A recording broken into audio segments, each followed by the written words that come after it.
الحمد للہ وحدہ لا شریک لہ والصلاة والسلام علی من لا نبی بعدہ اما بعد فاعوذ باللہ من الشیطان الرجیم بسم اللہ الرحمن الرحیم الیوم اکملت لکم دینکم اللہم صلی علی محمد وعلی آل محمد کما صلیت علی ابراہیم وعلی آل ابراہیم انک حمید مجید اللہم بارک علی محمد وعلی آل محمد کما بارکت علی ابراہیم وعلی آل ابراہیم انک حمید مجید۔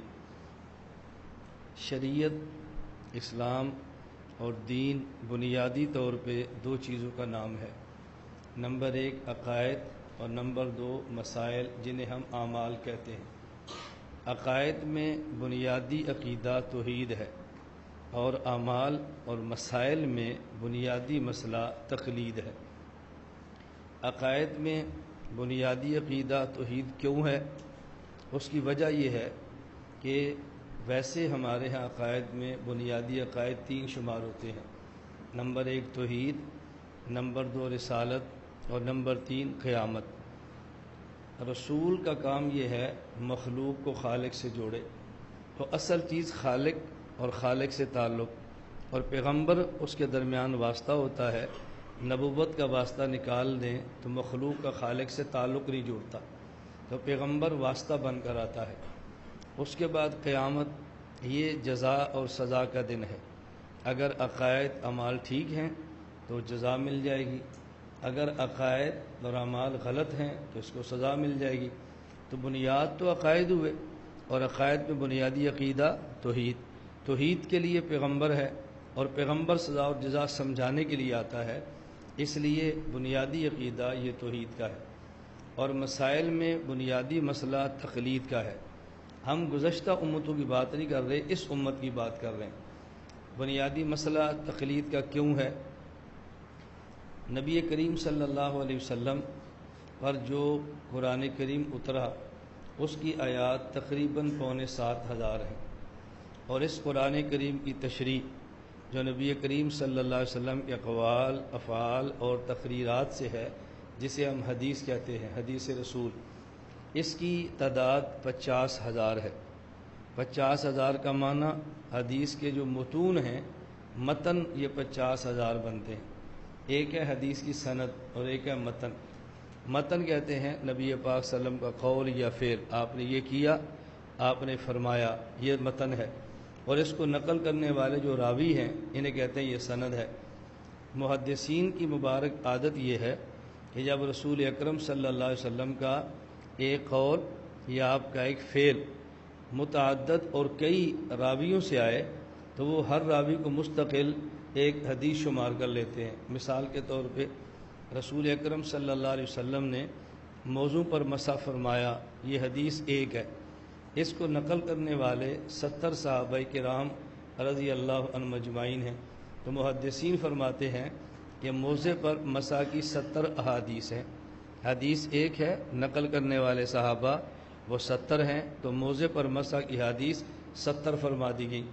اب اگر متن دیکھیں گے تو ایک حدیث بنتی ہے، اور ہر سند کے اعتبار سے الگ حدیث شمار کریں گے تو پھر 70 بنتی ہیں۔ یہ بات میں نے اس لیے عرض کی ہے کہ کسی کے ذہن میں یہ شبہ نہ رہ جائے کہ اتنے لاکھ احادیث فلاں محدث کو یاد ہیں، تو یہ کیسے کہتے ہیں احادیث کی تعداد 50,000 ہے۔ احادیث کی تعداد کتنی ہے؟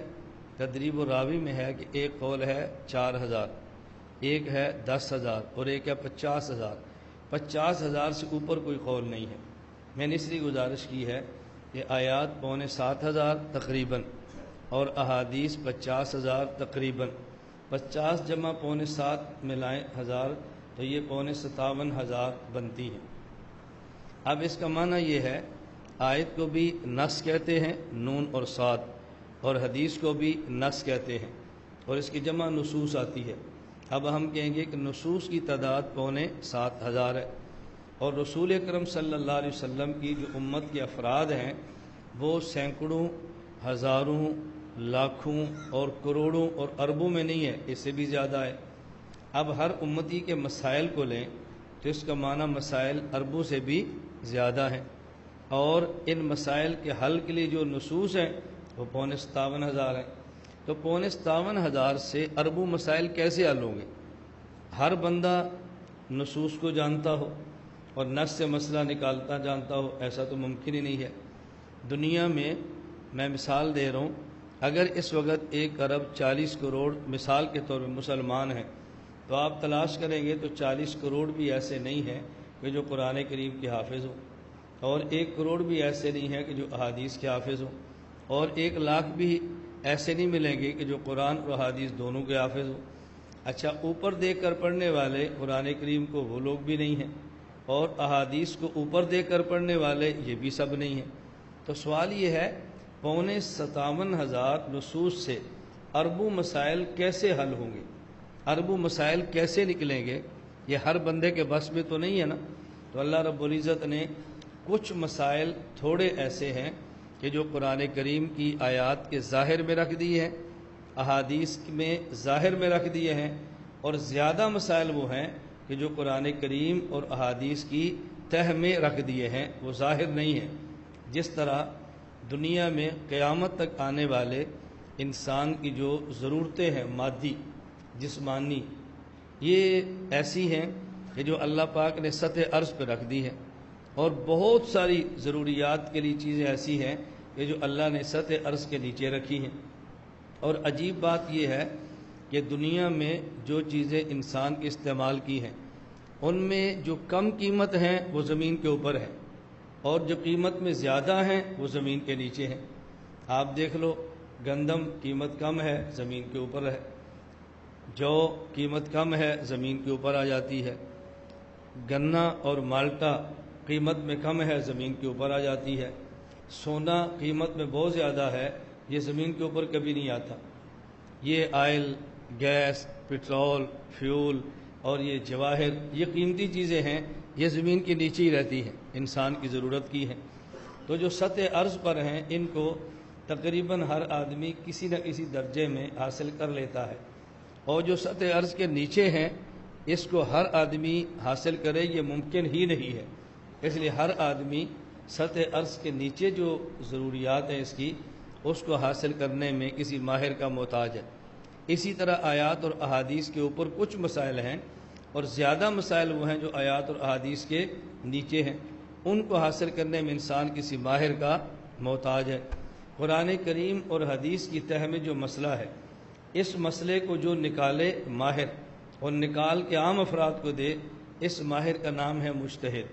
اور جو سطح عرض کے نیچے انسان کی ضروریات ہیں، یہ نکال کر عام بندے کو جو دے، اس ماہر کا نام ہے انجینئر۔ تو اگر یہ مجتہد نہ ہوں تو قرآن اور احادیث سے مبارکہ کے اندر جو مسائل ہیں وہ آدمی تک پہنچ نہیں سکتے، اور انجینئر نہ ہوں تو زمین کی تہ کی جو ضروریات ہیں وہ نکالیں اور نکل کر انسان کے پاس آئیں، بغیر انجینئر کے ممکن نہیں۔ انجینئر پر اعتماد کریں تو دنیا کی ضرورتیں پوری ہوتی ہیں، اور ماہرین شریعت مجتہد پر اعتماد کریں تو انسان کی شریعت کی ضرورتیں پوری ہوتی ہیں۔ تقلید کا مطلب کیا ہے کہ ماہر شریعت مجتہد یہ قرآن کی آیت یا حدیث مبارک سے ایک اصول نکالے، اس اصول کی روشنی میں کئی مسائل نکالے، اور وہ مسائل نکال کے اس آدمی کے حوالے کر دے جو اصول نہیں جانتا، یا اصول تو جانتا ہے لیکن اصول سے مسئلہ نکالنا نہیں جانتا۔ اور جو بندہ یہ مسئلہ معلوم کرے اور پھر مجتہد سے دلیل نہ مانگے، اعتماد کرتا ہو، اس کو پتہ ہو دلیل ہے لیکن دلیل نہ مانگے، اسی کا نام تقلید ہے۔ اب دیکھیں، عقائد میں بنیادی عقیدہ توحید، اور مسائل میں بنیادی مسئلہ تقلید، یہ ماہر شریعت مجتہد پر اعتماد کریں گے تو شریعت کے مسائل معلوم ہوں گے، اعتماد نہیں کریں گے تو مسائل معلوم بھی نہیں ہوں گے۔ اس لیے مسائل میں سب سے بنیادی مسئلہ یہ تقلید ہے۔ تقلید کریں تو مسائل ملتے ہیں، تقلید نہ کریں تو مسائل نہیں ملتے۔ اس پر سمجھنے کے لیے آپ دو واقعے ذہن نشین فرما لیں۔ نمبر 1، میں نے اشارہ یا فائل میں کیا ہے، شیخو پورہ کے علاقے میں گیا تو وہاں میزبان نے اپنا 8 یا 9 سال کا چھوٹا بچہ گھر میں ہوگا، جب وہ مجھ سے ملایا، اور انہوں نے کہا اس چھوٹے بچے نے اپنی غیر مقلدن ممانی ماموں کی بیٹی اس سے گفتگو کی ہے اور مناظرہ کیا ہے، وہ لڑکی چونکہ غیر مقلد تھی، ان کے گھر آئی تو اس نے آ کر چھیڑ چھاڑ شروع کی۔ ان کی عادت ہے یہ چھیڑ چھاڑ کرتے ہیں، اور جب آپ چھیڑ چھاڑ کا جواب دیں تو پھر تفرقہ بازی شروع ہو جاتی ہے۔ جب تک آپ سنتے رہیں پھر شریعت ہے، اور جب جواب دیں تو پھر فرقہ واریت ہے۔ یہ بالکل ایسے ہی ہے۔ میں آگی یہ گزشتہ ہفتے ملک سے باہر ہانگ کانگ کے سفر پر تھا، تو وہاں ایک جگہ میں نے بیان کیا، تو بیان کے بعد ایک نوجوان آیا تو مجھے کہنے لگا مولانا صاحب یہ جو حیات اور ممات کا مسئلہ پاکستان میں آپ لوگوں نے چھڑا ہوا ہے، اس پر میں کچھ گزارش کرنا چاہتا ہوں۔ میں نے کہا گزارش نہیں کریں، آپ ارشاد فرمائیں، ہمیں سمجھائیں، ہم آپ کی بات سمجھتے ہیں۔ مجھے کہنے لگا کہ کیا اس مسئلے کو قبر میں اللہ پوچھیں گے، یا اس مسئلے کو اللہ حشر کے دن چھیڑیں گے؟ پھر یہ علمی مسئلہ ہے، عوام کی ضرورت ہی نہیں ہے، آپ اس کو عوام میں بیان کرتے ہو۔ دیکھو اتنے مسائل ہیں، امریکہ کہاں پہنچا ہوا ہے، کفر کہاں پہنچا ہوا ہے، مسلمان کو ذبح کیا جا رہا ہے، اور تمہیں ان مسائل کی فکر پڑی ہے۔ میں نے کہا میرا دوست ایک بات تو بتاؤ، میری پیدائش 1969 کی ہے، اور اس مسئلے پہ فریقین کے دستخط 1962 کے ہیں۔ میری پیدائش 1969 کی ہے، اور اس مسئلے پر فریقین نے جو دستخط کیے تھے معاہدہ، وہ کب کا؟ 1962 کا۔ اس کا مطلب یہ مسئلہ 1962 سے پہلے شروع ہوا ہے، تبھی دستخط ہوئے نا۔ تو 1962 سے پہلے کا مسئلہ ہے، میری پیدائش 1969 کی ہے، اس کا معنی کہ یہ مسئلہ میں نے نہیں چھیڑا، مسئلہ کسی اور نے چھیڑا ہے۔ تو جس نے مسئلہ چھیڑا ہے، یہ بات کبھی آپ نے ان سے بھی پوچھی ہے یا صرف آپ نے مجھ سے پوچھنی ہے؟ جب انہوں نے یہ مسئلہ عوام میں چھیڑا تھا تب یہ مسئلہ علمی نہیں تھا، اور جب میں نے عوام میں جواب دیا ہے اب یہ مسئلہ علمی بن گیا ہے اور عوام میں بیان کی ضرورت نہیں رہی۔ جب مسئلہ انہوں نے چھیڑا تھا تو قبر میں سوال ہونا تھا، اور جب میں نے عوام کو جواب سمجھایا ہے اب اس کا قبر میں سوال نہیں ہونا۔ جب انہوں نے مسئلہ چھیڑا تھا تو اس کا قیامت میں حساب ہونا تھا، اور جب میں نے جواب دیا اب قیامت کو حساب نہیں ہونا۔ جب انہوں نے چھیڑا تھا تو مسلمان دنیا میں عزت کے ساتھ حکومت کر رہا تھا، اور جب میں نے مسئلہ چھیڑا تو مسلمان عزت کی بجائے ذلت میں چلا گیا ہے۔ میں نے کہا یار جو چھیڑے اس کو سمجھاتے ہیں یا جو جواب دے اس کو سمجھاتے ہیں؟ ایک آدمی آپ کو گالیاں دیتا ہے اور آپ ایک بار، دو بار، تین بار سن لیتے ہیں، بالآخر تنگ آ کر آپ گالی تو نہیں دیتے، لیکن آپ کہتے ہیں بھی اپنی زبان بند کرو، میں ایسا نہیں جیسا تو کہتا ہے۔ اور میں آپ سے کہہ دوں بیٹا یہ ہانگ کانگ کافروں کا ملک ہے، مسلمان نہیں ہے، یہاں پہ لڑائی مناسب نہیں ہے۔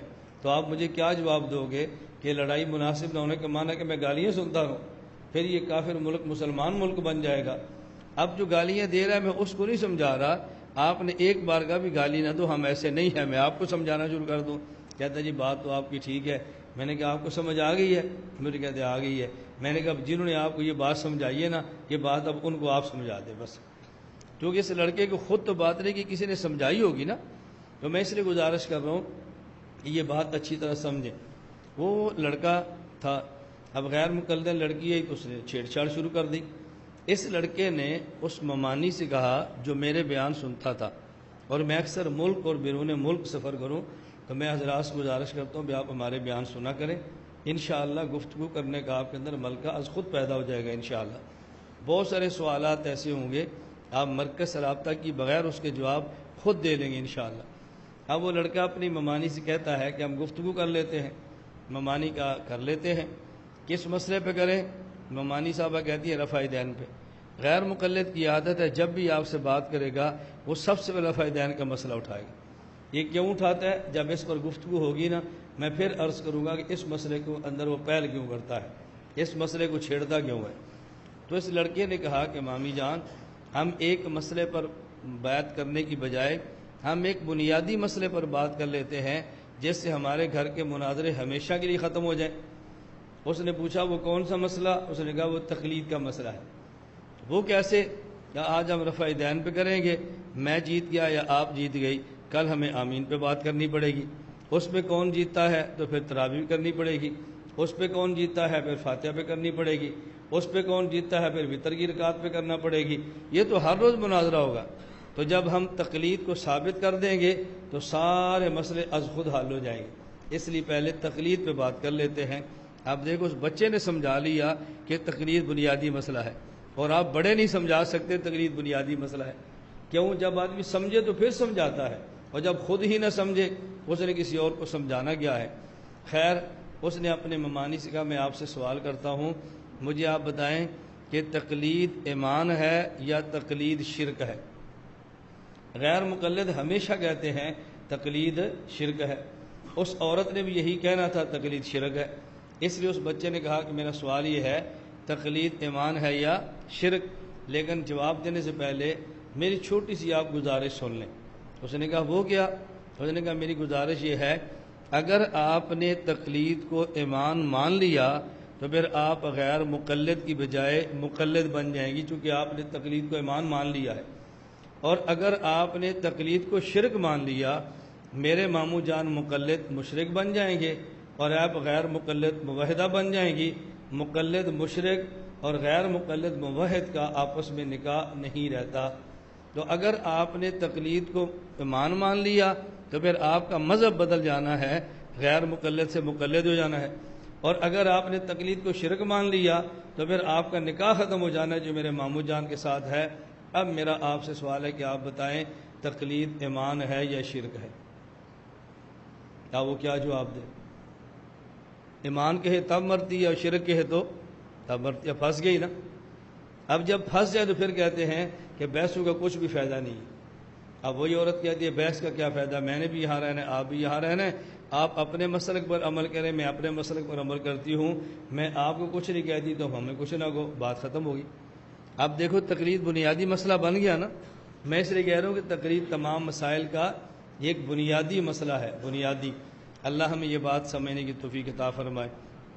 دوسرا واقعہ، میں ہری پور کے علاقے میں گیا، یہ آج سے تقریباً 9 سال پرانی بات ہے۔ وہاں حفظ کا چھوٹا سا مدرسہ تھا، تو مجھے قاری صاحب نے فرمایا کہ حفظ کے بچوں میں آپ تھوڑا سا بیان کریں۔ میں نے قاری صاحب سے کہا اگر آپ اجازت دیں تو میں آپ کے درجہ حفظ کے بچوں کو مناظرہ پڑھا دوں۔ لوگ مناظرے کے نام سے بہت چڑھتے ہیں، مناظرے کے نام سے بہت چڑھتے ہیں، یعنی مناظرہ کریں گے اس کا نام مناظرہ رکھنے کے لیے تیار نہیں ہوں گے۔ ہر بندہ جو کام کرتا ہے اپنے کام پہ دلائل دیتا ہے یا نہیں، اور اگر اس کے کام پر کوئی اعتراض کرے تو جواب دیتا ہے یا نہیں، اسی کا نام مناظرہ ہے۔ مناظرہ کوئی اور چیز تو نہیں ہے نا، یعنی دنیا میں ہر بندہ مناظرہ کرتا ہے لیکن مناظرے کے نام سے الرجی ہے۔ ہم اس الرجی کو ختم کرنا چاہتے ہیں، ہم کہتے ہیں اس الرجی کو انرجی میں بدلو، الرجی کو انرجی میں، اتنا مسئلہ پڑھاؤ کہ بندہ الرجی نہ ہو بلکہ مناظرے کا نام سن کے اس کے جسم میں طاقت آئے، اور جسم میں طاقت آنے کہتے ہیں اس کے اندر انرجی بہت آ گئی ہے، مضبوط ہو گیا۔ تو الرجی رہنے دیں یا الرجی کو انرجی میں بدل دیں؟ بتاؤ چلو۔ تو میں نے ان سے کہا کہ آپ کے بچوں کو مناظرہ پڑھا دیں۔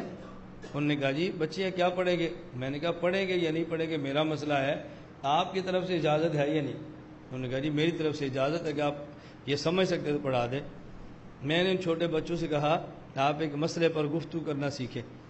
آپ جب یہاں سے باہر نکلیں گے تو آپ کو غیر مقلد کوئی ملے گا اور وہ کہے گا کہ آپ امام کے پیچھے فاتحہ پڑھتے ہیں؟ آپ نے کہنا نہیں پڑھتے۔ وہ پوچھے گا امام کے پیچھے فاتحہ کیوں نہیں پڑھتے؟ آپ نے کہنا ہمیں فاتحہ آتی ہی نہیں ہے۔ وہ کہے گا میں فاتحہ سکھا دوں تو پھر آپ کہنا جی ہم پڑھ لیا کریں گے، آپ فاتحہ سکھا دو۔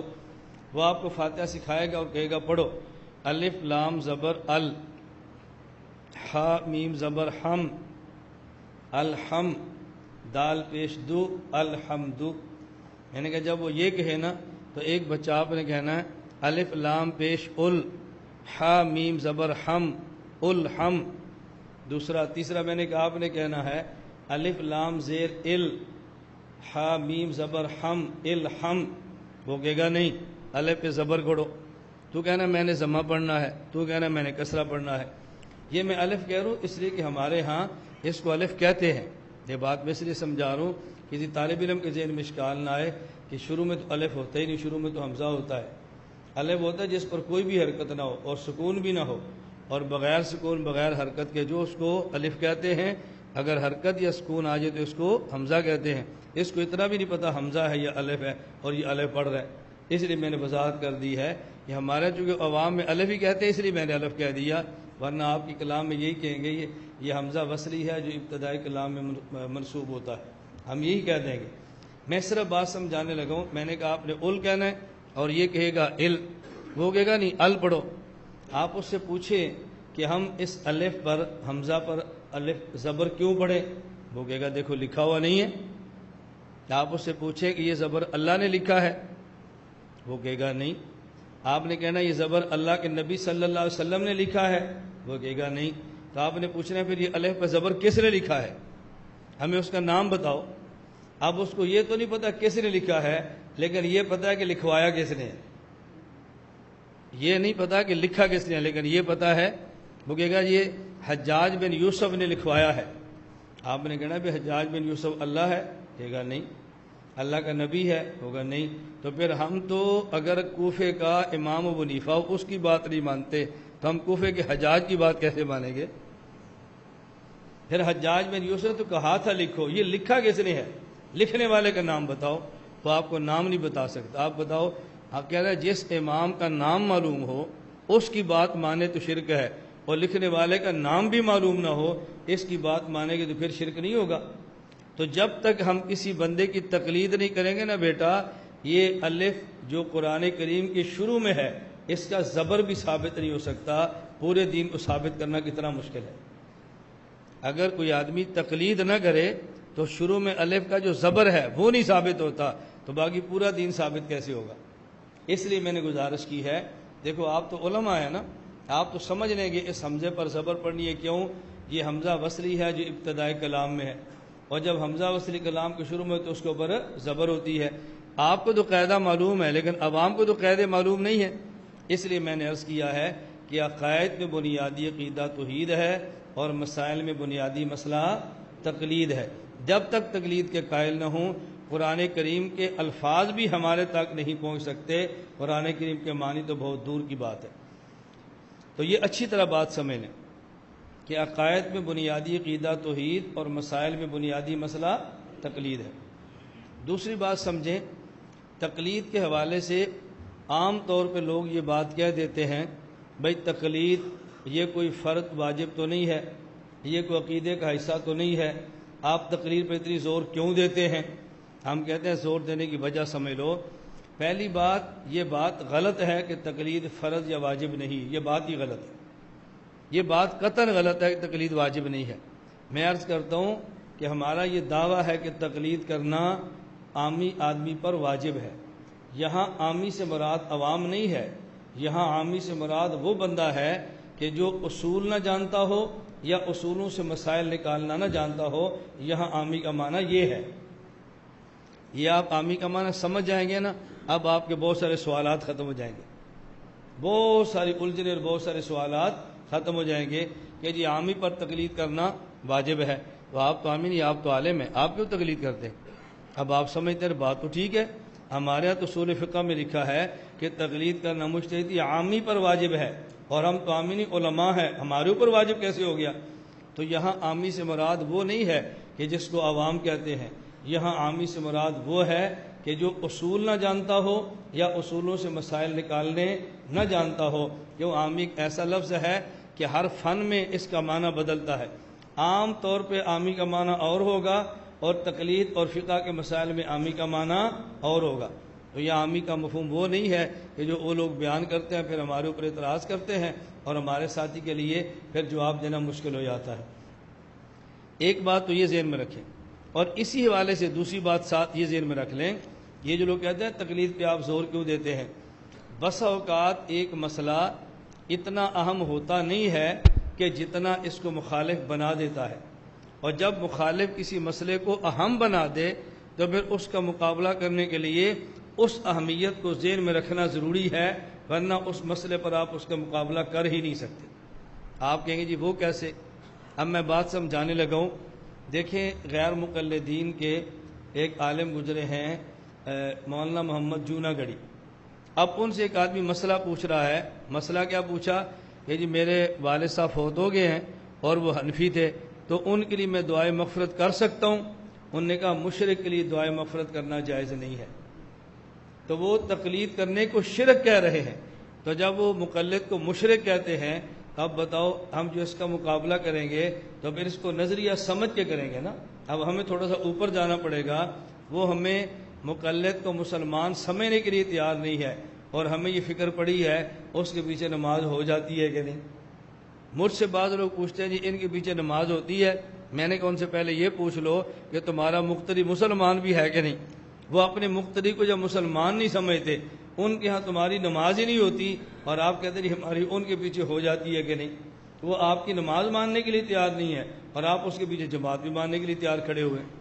اتنا تو آپ تھوڑا سا مذہبی حوالے سے غیرت کا مظاہرہ کر لینا، وہ آپ کو سمجھتا کیا ہے، اس کی آپ کی حیثیت کیا ہے، اور آپ کن مسائل کے اندر پریشان کر رہے ہیں، یہ باتیں اچھی طرح سمجھیں۔ میں اکثر یہ باتیں سمجھاتا رہتا ہوں، نماز کا مسئلہ آ گیا تو اس کو ذرا ذہن نشین فرما لیں۔ مجھ سے ایک ساتھی نے سوال کیا، اور وہ سال کے اندر چل رہا تھا، تبلیغی ایک مدرسے کا فاضل تھا اور سال کے اندر چل رہا تھا۔ مجھے اس نے کہا جی میں لاہور فلاں جگہ پر ہماری جماعت ہے، اور یہاں کا امام کا عقیدہ یہ ہے کہ نبی کریم صلی اللہ علیہ وسلم کی قبر میں حیات کا قائل نہیں ہے، اس کے پیچھے نماز ہو جاتی ہے۔ میں نے کہا اس کے پیچھے آپ کی نماز نہیں ہوتی، اگر آپ نے کوئی نماز پڑھی ہے تو اس کو لٹا لیں۔ مجھے وہ کہنے لگا کہ مولانا صاحب اگر ہم ان کے پیچھے ان کی مسجد میں نماز نہیں پڑھیں گے تو یہ لوگ ہمارے قریب نہیں آئیں گے، اور جب قریب نہیں آئیں گے تو ہماری بات نہیں سنیں گے، تو ان کے پاس آنے کا ہمیں فائدہ نہیں ہوگا۔ تو ان کو قریب کرنے کے لیے ان کے پیچھے ہم نماز پڑھتا کہ قریب آ جائیں اور ہم مسئلہ سمجھا لیں۔ میں نے ان سے پوچھا کہ لاہور میں صرف یہی اہل بدعت کی مسجد ہے یا لاہور میں ایک ایسا گناہ کا اڈا بھی ہے کہ جہاں پہ لڑکیاں اپنی عزت کو فروخت کرتی ہیں؟ اس نے کہا جی ایسا اڈا بھی ہے۔ تو میں نے کہا وہاں جاؤ اور وہاں سے کسی لڑکی سے دوستی لگا لو اور کچھ اس کو قریب کر لو، جب قریب آئے گی اس کو پاک دامن کر دینا۔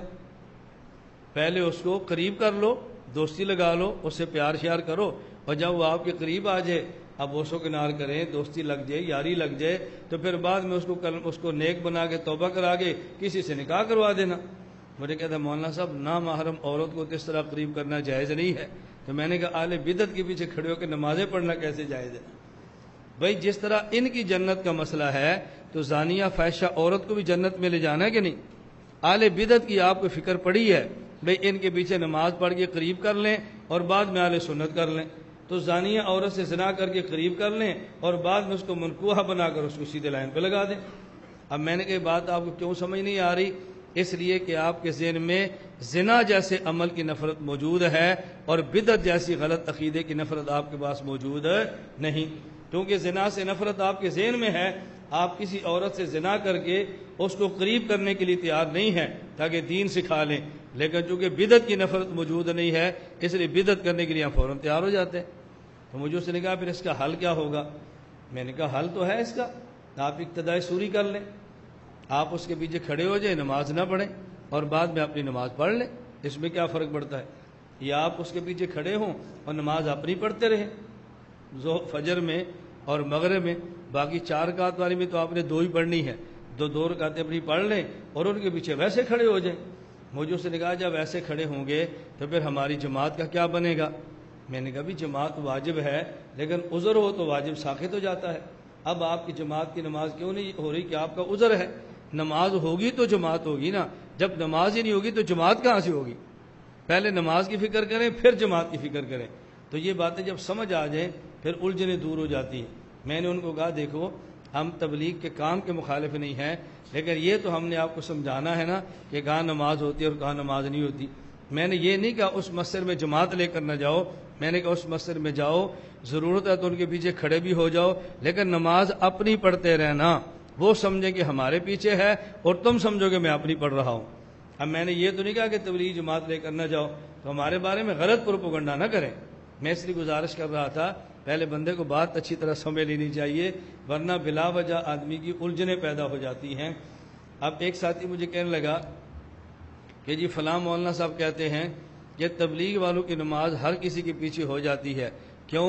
تبلیغ والے شکاری ہیں اور شکاری کو ہر جگہ پہ جانا پڑتا ہے، کچے پر بھی پکے پر بھی، سڑک پر بھی اور میدان میں بھی اور باغات کے اندر بھی، کھیت کے اندر بھی، مجبوری ہے۔ میں نے کہا یہ بات تو میں سمجھ آتی ہے کہ شکاری کو ہر جگہ جانا پڑتا ہے، لیکن کیا ہر جانور کا شکار کرنا بھی جائز ہے؟ آپ نے مثال دی ہے نا کہ ہم شکاری ہیں، میں آپ کو شکاری مان لیتا ہوں، لیکن شکاری ہر جانور کا شکار کر سکتا ہے؟ بعض ایسے جانور ہیں جن کا شکار کرنا جائز نہیں. آپ خنزیر کا شکار کرنا شروع کر دیں جی ہم شکاری ہیں. ہرن کا شکار تو ٹھیک ہے لیکن خنزیر کا تو جائز نہیں ہے نا. خنزیر خنزیر ہی رہتا ہے. آپ شکار کریں تب بھی خنزیر ہے, حلال کر لیں تب بھی خنزیر ہے, اپنی موت مر جائے تب بھی خنزیر ہے. تو میں نے کہا شکاری کو شکار کرنے کے لیے ہر جگہ جانا چاہیے کہ نہیں, لیکن ہر جانور کا شکار کرنا چاہیے کہ نہیں, یہ بات آپ خود واضح فرما دیں. اللہ ہمیں یہ باتیں سمجھنے کی توفیق عطا فرمائے. تو عقائد میں بنیادی عقیدہ توحید اور مسائل میں بنیادی مسئلہ تقلید. یہ میں وضاحت اس لیے کروں کہ آپ مسئلہ اچھی طرح سمجھ لیں. دلائل تو آپ کے پاس موجود ہے, آپ فائل میں کھول کے دیکھ لیں گے, کوئی الجھن باقی نہیں, لیکن مسئلہ اچھی طرح سمجھ لیں. جب آپ نے تقلید کی بات سمجھانی ہو یا تقلید کا مسئلہ پڑھانا ہو تو یہ بات ذہن نشین فرما لیں کہ تقلید کے متعلقہ بنیادی طور پہ 4 باتیں سمجھنا ضروری ہے. نمبر 1, تقلید کی تعریف کیا ہے, معنی کیا ہے. نمبر 2, تقلید کے دلائل کیا ہیں. نمبر 3, تقلید پر اعتراضات کیا ہیں. نمبر 4, ترک تقلید کے نقصانات کیا ہیں. آپ فائل نہ دیکھیں, آپ صرف مجھے دیکھیں, پر آپ سبق سمجھیں, مسئلہ سارا سمجھ لیں, تنقیح مسئلے کی ہو جائے, اور بعد میں دلائل تو آپ کے سامنے موجود ہے, اس میں تو الجھن کی بات ہی نہیں ہے. تقلید کے حوالے سے 4 باتیں. نمبر 1, تقلید کا معنی. نمبر 2, تقلید کے دلائل. نمبر 3, تقلید پر اعتراضات اور ان کے جوابات. نمبر 4, تقلید نہ کرنے کے نقصانات کیا ہیں. پہلی بات سمجھیں تقلید کی تعریف کیا ہے. یہاں ایک بات بنیادی طور پہ سمجھ لیں, آگے بار بار یہ کام آئے گی. جب بھی آپ نے کوئی بات کسی کو سمجھانی ہے وہ بات پہلے اچھی طرح خود سمجھ لیں. جب آپ نے کسی کو کسی چیز کی دعوت دینی ہے اس چیز کو خود اچھی طرح سمجھ لیں. اگر وہ چیز آپ سمجھ لیں گے سمجھانی بہت آسان ہوگی, اگر اس کو نہیں سمجھیں گے الجھن کے اندر مبتلا ہوں گے. اور آج میں اپنے مشاہدے نہیں تجربے کی بنیاد پہ کہتا ہوں, اس وقت جتنی الجھنیں اہل حق کے افراد کو شبہات کے جواب دینے میں آتی ہیں اس کی سب سے بڑی وجہ یہ ہے کہ جس مسئلے پر اعتراض ہوا ہے اس مسئلے کو یہ خود نہیں سمجھا ہوتا, اس لیے شبہے کا جواب دینا مشکل ہو جاتا ہے. اور اگر خود اچھی طرح سمجھ جائے تو پھر اس شبہے کا جواب دینا مشکل نہیں ہوتا, بہت آسان ہو جاتا ہے. پہلے اچھی طرح بات سمجھیں. نمبر 1, تقلید کا معنی کیا ہے. اب معنی سمجھیں گے اعتراضات سارے صاف ہو جائیں گے. ہم کہتے ہیں تقلید کا معنی ایک ہے عربی زبان میں تقلید کسے کہتے ہیں, جسے ہم سمجھانے کے لیے کہتے ہیں کہ تقلید کا لغوی معنی کیا ہے. نمبر 2, تقلید کو فقہ کی اصطلاح میں تقلید کسے کہتے ہیں, جیسے کہتے ہیں تقلید کا اصطلاحی معنی ہے. ایک ہے تقلید کا عربی زبان میں معنی کیا ہے, عربی زبان میں. نمبر 2, تقلید کا شریعت میں معنی کیا ہے. عربی زبان میں بس اوقات معنی اور ہوتا ہے اور شریعت کی زبان میں اس لفظ کا معنی اور ہوتا ہے. اور بیان کرتے وقت ہم نے یہ نہیں دیکھنا اس کا عربی میں معنی کیا ہے, ہم نے دیکھنا ہے کہ اس کا شریعت میں معنی کیا ہے, چونکہ ہم شریعت کے پابند ہیں, عربی زبان کے پابند نہیں ہیں. یہ بات اچھی طرح ذہن نشین فرما لیں. اب یہ بات اگر سمجھ آ جائے اتنے اعتراض دور ہو جائیں گے. الامان والحفیظ, یقین فرمائیں. یہ بات نہ سمجھنے کی وجہ سے آج ہمیں بہت بڑا جو ایک اعتراض کا سامنا کرنا پڑتا ہے وہ ہے لفظ جہاد کا معنی کیا ہے. آپ جس کو بھی دیکھیں گے وہ لفظ جہاد پر یہ کہے گا کہ جہاد ہوا من الجہد ہوا المشقت لغتاً. جہاد جہد سے ہے اور جہد کا معنی مشقت ہے, لہذا جس دینی کام میں مشقت ہوگی وہ جہاد ہوگا. اس لیے یہ کہنا کہ جہاد کا معنی صرف قتال ہے یہ ٹھیک نہیں ہے, بلکہ جہاد جہد سے ہے اور جس میں مشقت ہے وہ جہاد ہے. تو جہاد کا معنی صرف قتال کرنا لوگ کہتے ہیں ٹھیک نہیں ہے, یہ بھی جہاد ہے, یہ بھی جہاد ہے, یہ بھی جہاد ہے, حالانکہ یہ بات سراسر غلط ہے. یہ بات اچھی طرح ذہن نشین فرمائیں. اب بتاؤ, ایک ہے جہاد کا عربی زبان میں معنی کیا ہے اور ایک ہے جہاد کا شریعت میں معنی کیا ہے.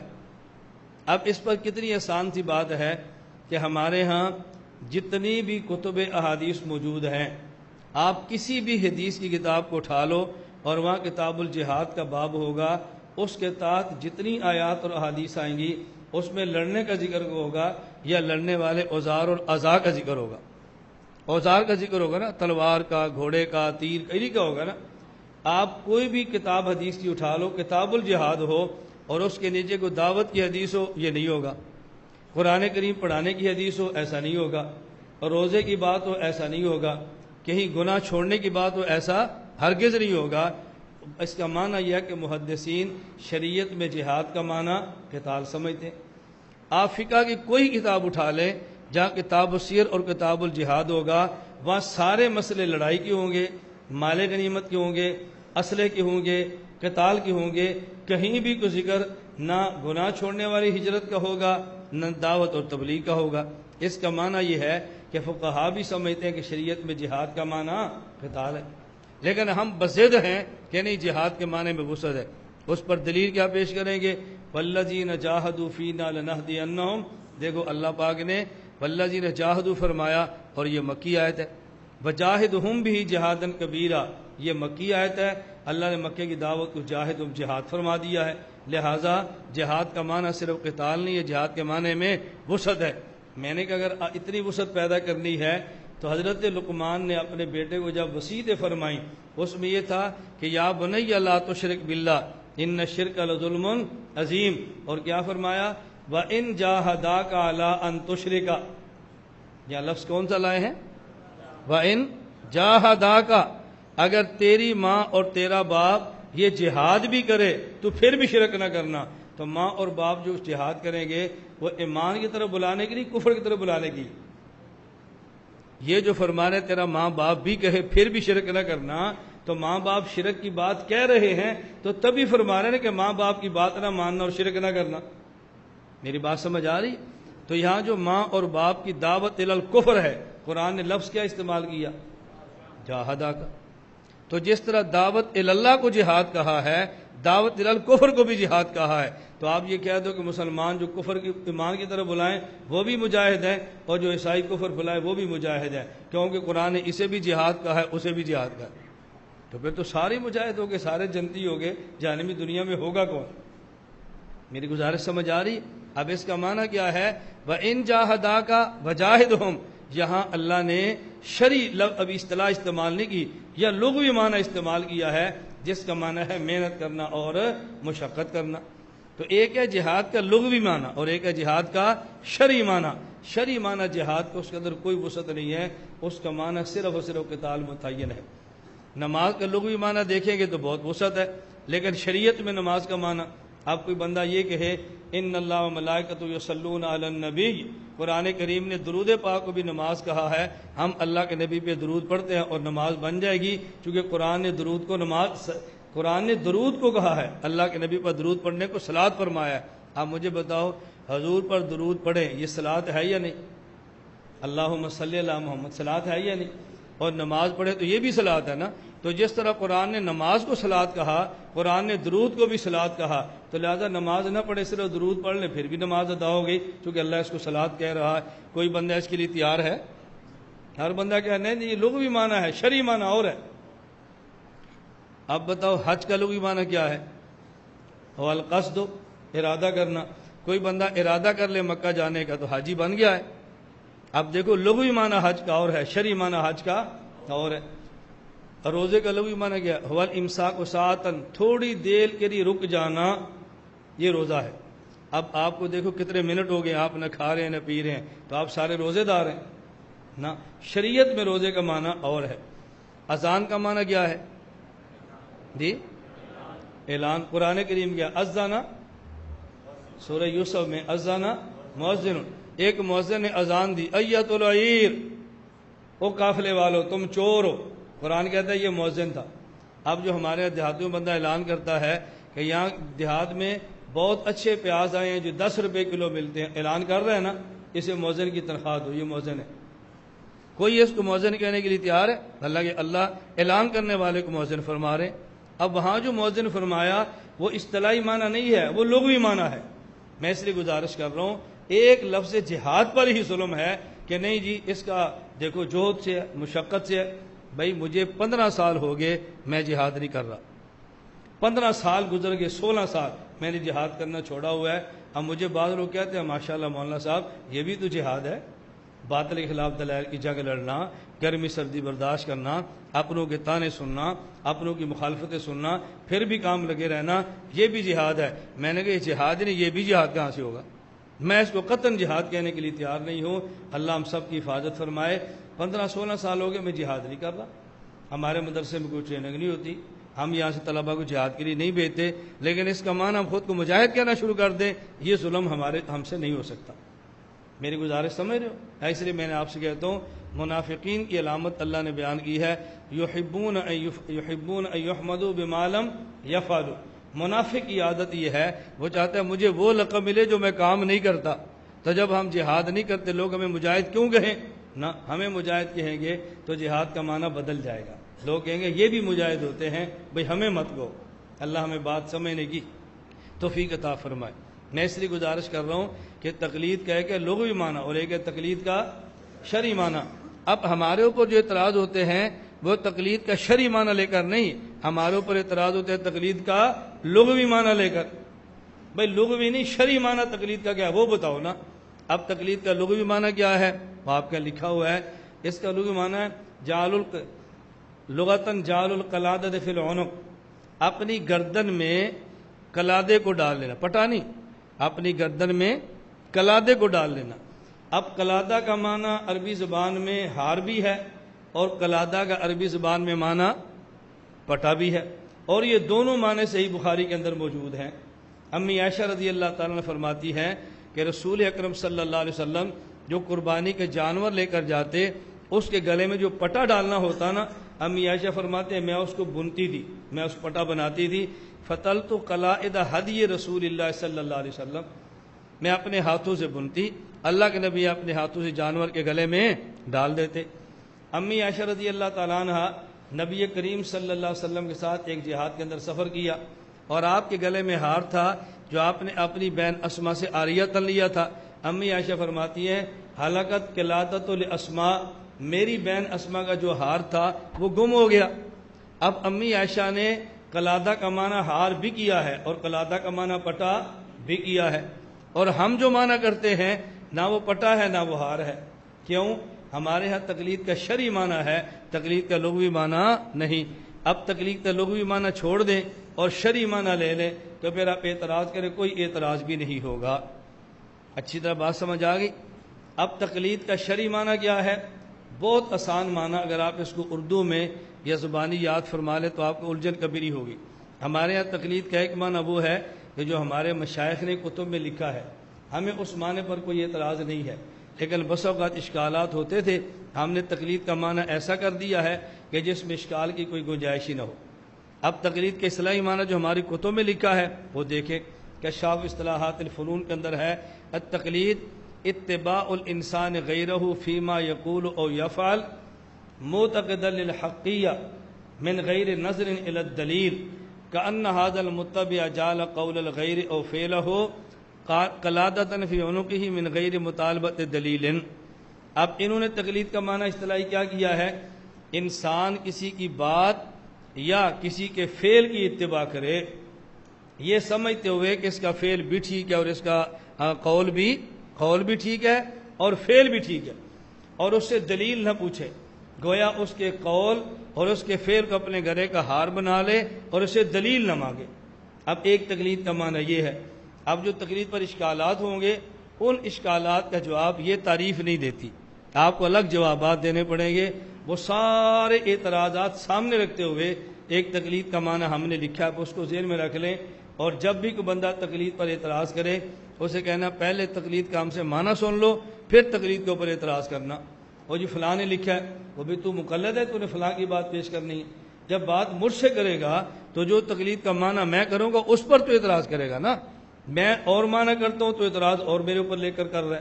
اب اصطلاحی معنی سمجھیں، مسائل اجتہادیہ میں غیر مجتہد کا، ایسے مجتہد کے مفتہ بہی مسائل کو بلا مطالبہ دلیل مان لینا جس کا مجتہد ہونا دلیل شرعی سے ثابت ہو اور اس کا مذہب اصولاً و فروعاً مدون ہو کر مقلد کے پاس تواتر کے ساتھ پہنچا ہو۔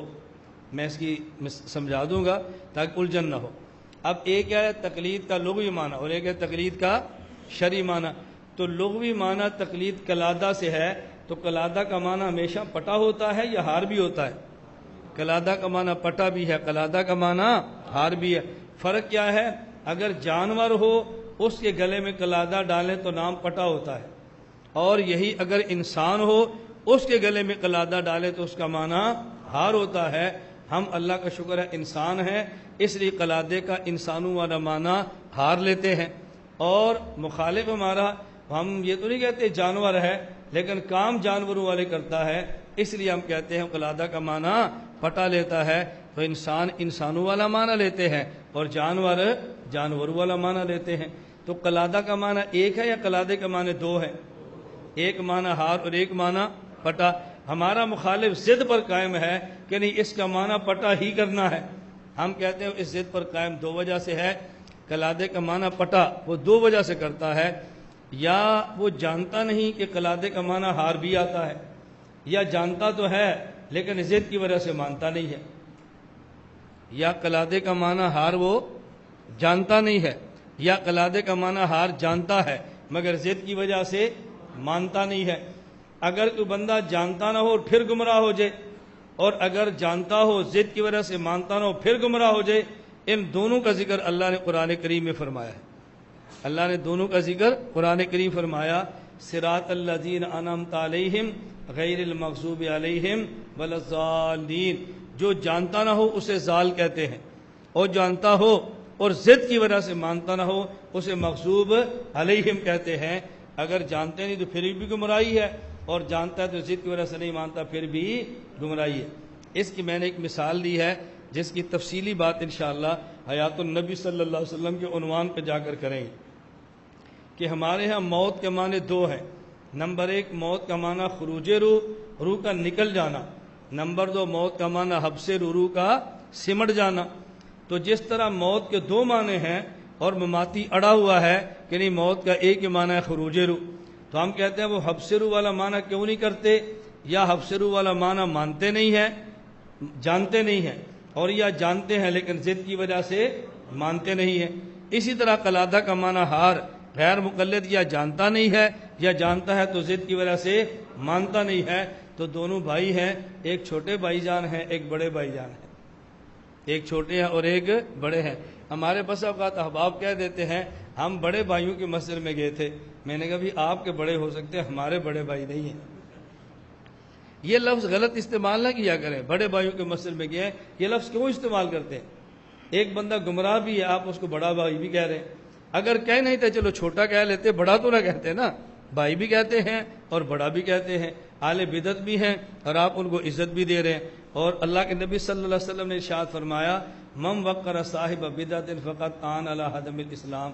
جو آدمی بدعتی کا احترام کرے وہ دین کو مٹانے میں دین دشمن کی مدد کرتا ہے. تو یہ جملے تو نہ کہا کریں نا، ایسے جملے کہنے کی ضرورت کیا ہے؟ اب دیکھو اہل بدعت کے پاس آپ جائیں سنت کی دعوت دینے کے لیے، ہم اس کے مخالف نہیں، اس کے حق میں ہیں. ہم اس پر داد دیتے ہیں، شاباش دیتے ہیں، حوصلہ افزائی کرتے ہیں. اہل بدعت کا اعتراض ہو آپ اور اس کا جواب بھی دیتے ہیں، لیکن اہل بدعت کو آپ کا بڑا بھائی کہہ دیں، اس کا جواب ہمارے پاس کوئی نہیں ہے. بارو کہتے ہیں اس کا جواب کہہ دیں. میں نے کہا جو صحیح بات کہیں گے اس کا جواب تو ہم دیں گے، لیکن جو غلط بات ہم کہہ دیں اس غلط بات کا جواب ہم کہاں سے دے سکتے ہیں؟ اللہ ہمیں یہ باتیں سمجھنے کی توفیق عطا فرمائے. تو ایک ہے تقلید کا لغوی معنی اور ایک ہے تقلید کا، یہ بات سمجھ آ گئی. اب سمجھے تقلید کا شرعی معنی ذہن میں رکھ لیں تو پھر تقلید پر اعتراضات نہیں ہوں گے. معنی کیا ہے؟ نمبر ایک، مسائل اجتہادیہ میں. اس کا مطلب یہ ہے کہ تقلید جو ہوگی ان مسائل میں ہوگی جو مسائل اجتہادیہ ہیں. مسائل اجتہادیہ کتنے ہیں؟ 5 قسم کے مسائل ہیں. نمبر ایک، مسائل غیر منصوصہ. اب مجھے دیکھتے رہے. نمبر ایک، مسائل غیر منصوصہ. غیر منصوصہ کا معنی ایسا مسئلہ جو قرآن کے اندر بھی نہیں اور ایسا مسئلہ جو حدیث کے اندر بھی نہیں. یا ایھا الذین آمنوا انما الخمر والمیسر والانصاب والازلام رجس من عمل الشیطان. یہاں اللہ نے شراب کا حکم بیان فرمایا ہے لیکن بھنگ کا حکم بیان نہیں فرمایا. اب بھنگ یہ مسئلہ ہے جو غیر منصوص ہے، اب مجتہد سے پوچھنا پڑے گا کہ بھنگ کا حکم کیا ہے، کیونکہ یہ آیت کے اندر موجود نہیں ہے۔ نمبر 1 مسائل غیر منصوصہ، حدیث پاک میں ہے اذا وقع الذباب فی اناء احدکم فلیغمسه کلہ، اگر مکھی تمہارے کھانے کے برتن میں گر جائے تو اس کو دبو دو، ثم لیطرحوا، پھر اس کو نکال دو، ایک اس کے پاؤں پر میں شفا ہے اور ایک پر میں بیماری ہے، بیلنس برابر ہو جائے۔ اگر پہلے بیماری تھی اب بھی بیماری ہے، پہلے شفا تھی اب بھی شفا ہے، لیکن مکھی کا حکم بتا دیا کہ پانی میں گر جائے، کھانے میں گر جائے تو کھانا استعمال کر سکتے ہیں، مچھر گر جائے اس کا حکم بیان نہیں فرمایا۔ اب ہم کہیں گے مچھر کا مسئلہ یہ مسئلہ غیر منصوص ہے۔ مسائل اجتہادیہ، نمبر 1 جو مسائل غیر منصوصہ ہوں، نمبر 2 مسائل متعارضہ، مثلا ترمذی شریف میں 2 حدیثیں موجود ہیں، دونوں کے راوی ایک ہی ہیں، وائل بن حجر رضی اللہ تعالیٰ عنہ۔ حضرت وائل فرماتے ہیں میں نے اللہ کے نبی کو سنا، آپ نے غیر المغضوب علیہم ولا الضالین فرمایا اور آمین فرمایا، ومد بیا صوتہ، اونچی آواز سے فرمایا۔ پھر وہی وائل فرماتے ہیں اللہ کے نبی نے ولا الضالین پڑھا اور آپ نے آمین فرمایا، بخفض بیا صوتہ، اور آواز آہستہ فرمائی۔ اب دیکھیں ایک حدیث میں آ گیا اونچی آواز اور ایک میں آ گیا آہستہ، تو نص میں مسئلہ موجود ہے لیکن نصوص متعارض ہے۔ نمبر 3 مسئلہ موجود ہو لیکن وہ جس نص کے اندر مسئلہ موجود ہے وہ مجمل ہو، وہ مجمل، اسے کہتے ہیں مسائل منصوصہ مجملہ۔ قرآن کریم میں ہے یا ایھا الذین آمنوا اذا قمتم الی الصلاۃ فاغسلوا وجوہکم، وجہ فرمایا اپنے چہرے کو دھو لیا کرو، اور چہرہ کسے کہتے ہیں یہ قرآن کریم نے بیان نہیں فرمایا۔ یہ جو ہم کہتے ہیں کہ بالوں کی پیشانی کے بالوں سے لے کر تھوڑی کے نیچے تک، دائیں کان کی لو سے لے کر بائیں کان کی لو تک، یہ قرآن کریم کے اندر نہیں ہے، یہ بعد میں فقہاء نے وضاحت فرمائی۔ حدیث پاک میں اللہ کے نبی نے فرمایا کہ جب آدمی ایک رکوع کرے فقال فی رکوع سبحان ربی العظیم 3 مرات قد تم رکوع وذلک ادناہ، 3 بار سبحان ربی العظیم کہے نماز ہو جائے گی، لیکن یہ سب سے کم مقدار ہے۔ اب سوال یہ ہے اگر 3 سے کم کہے نماز ہوگی یا نہیں، 3 سے زائد کہے نماز ہوگی یا نہیں، یہ مسئلہ موجود ہے لیکن مجمل ہے، اس کی تفصیل موجود نہیں۔ نمبر 4 مسائل موجود ہوں، مسائل منصوصہ محتملۃ المعانی، ایک ایسی نص کے اندر مسئلہ ہو کہ جس کے اندر کئی معنی کا احتمال ہو، یہ بھی ہو سکتا ہے اور یہ بھی ہو سکتا ہے، اور کوئی ایک معنی اللہ کے نبی کھول کر نہ بیان کریں، اب ہمیں تقلید کی حاجت ہوگی، ہم اس آیت میں کس لفظ کا کون سا معنی لیں، حدیث میں اس لفظ کا کون سا معنی لیں۔ مثلا قرآن کریم میں ہے والمطلقات یتربصن بانفسہن 3 قروء، عورت کو طلاق ہو جائے تو 3 قروء انتظار کرے، قرء ان کا معنی حیض بھی ہے، قرء ان کا معنی طہر بھی ہے۔ اب یہاں قرء ان کا کون سا معنی مراد لیں، چونکہ وضاحت حدیث میں موجود نہیں ہے، اب ہمیں فقیہ کی طرف جانا پڑے گا۔